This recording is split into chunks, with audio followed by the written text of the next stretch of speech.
Договорот е мртов. Ваков е ставот на претседателот на ВМРО ДПМН Христијан Мицкоски околу можност за пронаѓање заеднички јазик со премиерот Зоран Заев за спогодбата со Грција. Секој натамошно силување на овој процес само ќе произведе дополнителни тензии и поларизации во општеството, а единствен виновник за тоа е Зоран Заев, кој ветуваше нешто што не може да го исполни. По вчерашната порака од помошник државниот секретар на САД за Европа и Евроазија, Вес Мичел, Мицковски вели дека одговорноста е кај тие кои го доведоа договорот до неуспех, а дека тоа не е опозицијата. Не е опозицијата таа што ги водеше преговорите. Не е опозицијата таа што го доведе договорот до пропаст. Не е опозицијата таа што гурна референдумскиот процес.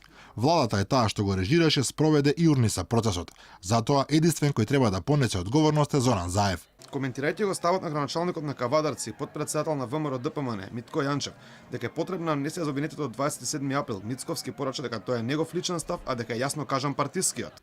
Таа понуда не е ни витешка ни честна. Ние веруваме во правда и правдина и не признаваме никаква трговија со правото и правдината. Обвинетите се невини жртви на политички прогон од страна на Зоран Заев и СДСМ. Заев во неговиот говор имаше можност ними на нивните семејства јавно да им се извини за се што претрпеа тие во изминатата година, но тој одлучи во негов манипулативен стил да условува: поддржете го договорот со Грција и потоа ќе има амнестија. Срамота. Мицкоски порача дека говорот кој беше забранет во собранието вчера, дека народот ќе може да го слушне денеска или утре, пожелувајќи се дека во минатото биле дозволени говори од многу личности кои не се пратеници.